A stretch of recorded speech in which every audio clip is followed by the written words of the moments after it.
اللہ الرحمن الرحیم۔ السلام علیکم دوستوں۔ بھٹو خاندان کے لاڈلے سپوت کی پراسرار موت، جس نے بھٹو خاندان کو ہلا کر رکھ دیا تھا۔ شاہنواز بھٹو کمرے کے اندر پراسرار حالت میں مردہ پائے گئے تھے۔ یہ بھٹو خاندان کی آخری ری یونین تھی جس میں کنبے کے تمام افراد شریک ہوئے۔ بھٹو خاندان کی چھٹیاں اور پکنک اس وقت ماتم میں تبدیل ہو گئیں جب انہیں ذوالفقار علی بھٹو کے سب سے چھوٹے بیٹے شاہنواز بھٹو کی موت کی خبر ملی۔ خاندان فرانس کے تفریحی مقام کینز میں فیملی ری یونین کے لیے اکٹھا ہوا تھا۔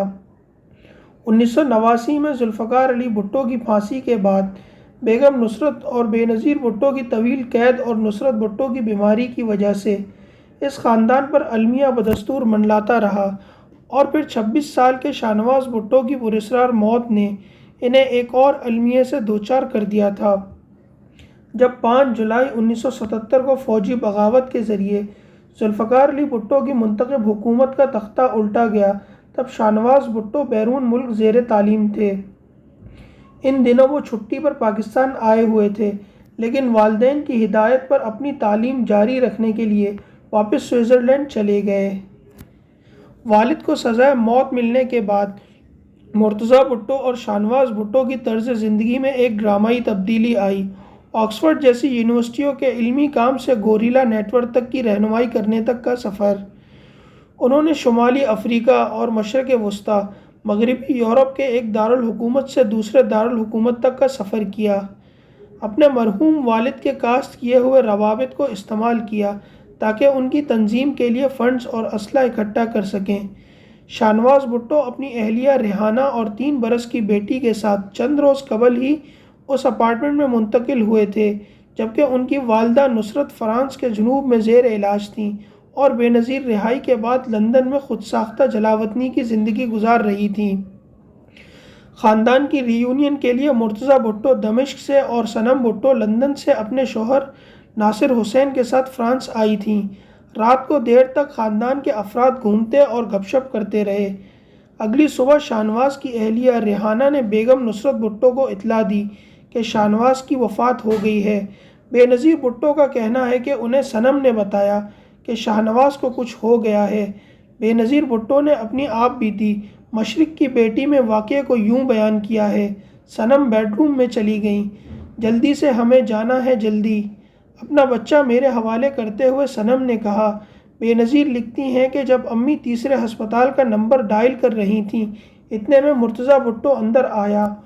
وہ ٹوٹا ہوا لگ رہا تھا، خاموشی سے کہہ رہا تھا: میں نے دیکھا، اس کی وفات ہو گئی ہے۔ یہ الفاظ ان کے منہ پر تھے۔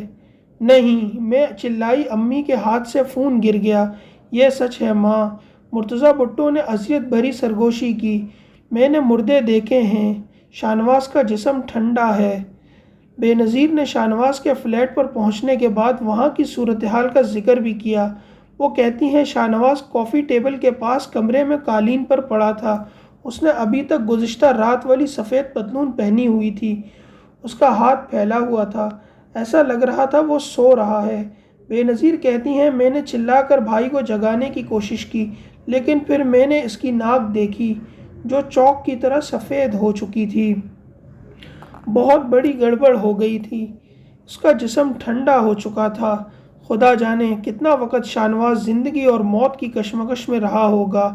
مرتضیٰ بھٹو کی بیٹی فاطمہ بھٹو اپنی کتاب songs of blood and sword میں اس رات کے واقعے کو یوں بیان کرتی ہیں: جب وہ اپارٹمنٹ میں داخل ہوئے تو دیکھا کہ شاہنواز بھٹو کی لاش صوفے اور کافی ٹیبل کے بیچ کمرے کے فرش پر اوندھے منہ پڑی تھی۔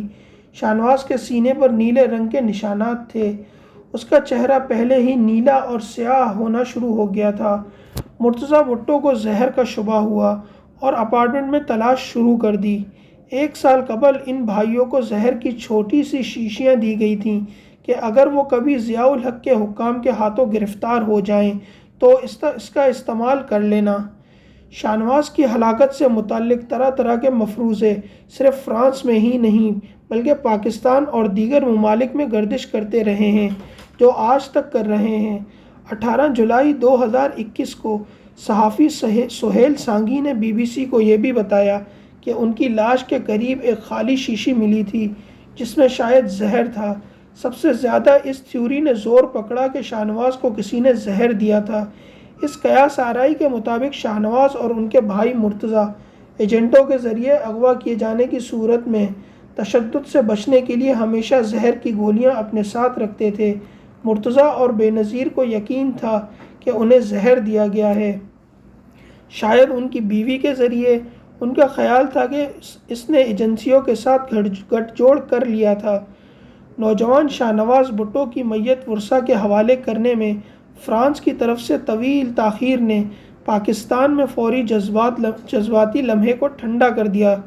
اگر میت واقعے کے ایک ہفتے بعد وطن لائی جاتی تو زیادہ بڑا جذباتی رد عمل ہوتا۔ بہت سارے لوگ تھے جنہوں نے کنبے کے لیے ہمدردی محسوس کی، لیکن تاخیر نے ان جذبات کی شدت کو ایک حد تک کم کیا۔